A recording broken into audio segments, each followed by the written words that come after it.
आतंकी डॉक्टरों का अड्डा बनी अल-फलाह यूनिवर्सिटी के हिमायती मौलाना अरशद मदनी को लेकर बवाल मच गया है। उनका कहना है कि देश में मुसलमानों के खिलाफ साजिश हो रही है। सरकार चाहती है कि हमारे पैरों के नीचे से जमीन खिसक जाए। जो कुछ हो रहा है उसे देखकर यह लगता है कि जैसे सांप्रदायिक ताकतें इस्लाम और मुसलमानों दोनों को मिटाने पर तुली हुई हैं। अल-फलाह यूनिवर्सिटी और उसके संस्थापक जावेद अहमद सिद्दीकी पर कार्रवाई के सवाल पर मदनी ने कहा, देखिए अल-फलाह में क्या हो रहा है।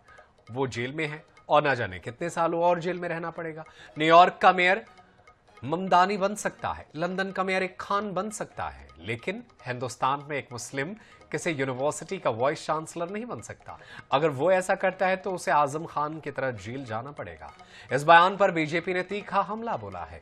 भाजपा प्रवक्ता शहजाद पूनावाला ने जमीयत उलेमाए हिंद के अध्यक्ष अरशद मदनी के बयान पर कहा, वोट बैंक और तुष्टीकरण के नाम पर तुष्टीकरण वाले भाईजान एक बार फिर से काम पर और आतंकी बचाव पर जिस प्रकार से अरशद मदनी बात कर रहे हैं, क्या ये भूल गए हैं कि इस देश में गृह मंत्री और राष्ट्रपति भी मुस्लिम रहे हैं। भाजपा नेता सैयद शहनवाज हुसैन ने भी मदनी के बयान को गलत बताया है।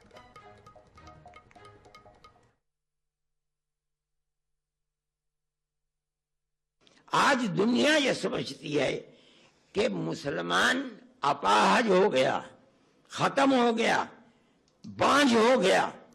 मैं नहीं समझता हूं ये बात। क्या बात है कि आज दुनिया का मुसलमान एक आदमी न्यूयॉर्क का मेयर बन सकता है, ममदानी लंदन के अंदर मेयर बन सकता है एक खान। हिंदुस्तान के अंदर किसी मुस्लिम यूनिवर्सिटी का कोई आदमी वाइस चांसलर नहीं बन सकता, और अगर बनेगा तो आदम खां की तरह जेल के अंदर जाएगा, इकबाल की तरह औलाद जेल में डाल दी जाएगी। आज देख लीजिए अल-फलाह का क्या हो रहा है, जेल में पड़ा हुआ है और कितने साल जेल के अंदर गुजरते हैं नहीं जानता कोई आदमी। कौम, गवर्नमेंट मुल्क की आजादी के बाद इस पर लगी हुई है कि मुसलमान को सर नहीं उठाने देना है। आज उसका नतीजा है कि लोग ये कहते हैं कि मुसलमान के अंदर लीडर क्या रहे। क्या कहते हो तुम? मुसलमान कौम कोई बांझ थोड़ी है, अगर नहीं थी तो वहां कैसे बन गए? यहां किसी यूनिवर्सिटी का वाइस चांसलर नहीं बन सकता आदमी।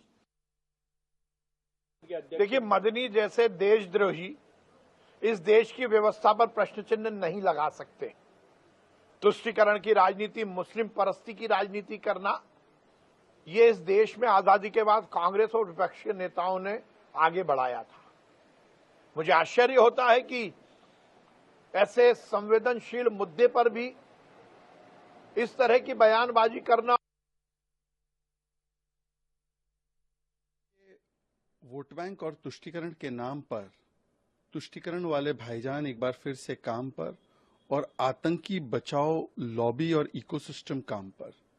जिस प्रकार से अरशद मदनी जी ये बात कर रहे हैं, क्या वो भूल गए कि इस देश में तो गृह मंत्री और राष्ट्रपति भी मुस्लिम रहा है।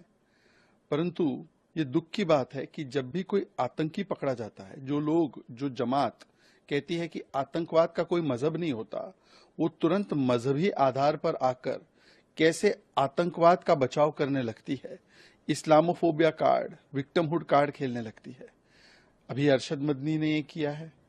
अरे भाई, जहां से आतंकी निकल रहे हैं उन आतंकियों पर और उस इकोसिस्टम पर क्रैकडाउन ना किया जाए। जमायतुल उलमा हिंद के सदर अरशद मदनी का बयान बहुत गैर जिम्मेदाराना है। जमायतुल उलमा हिंद जो आज़ादी के आंदोलन में शामिल रही, उससे ये उम्मीद नहीं हो सकती थी कि इस तरह का बयान वो देंगे। ये कहना, मिसाल देना कि न्यूयॉर्क का मेयर मुसलमान बन सकता है, और ये मिसाल देना एक पाकिस्तानी सादिक खान लंदन का मेयर बन सकता है, और भारत का मुसलमान कहीं का वाइस चांसलर नहीं बन सकता मुस्लिम यूनिवर्सिटी का। ये कहा, उनको मालूम होना चाहिए कि भारत का मुसलमान भारत का राष्ट्रपति बन सकता है।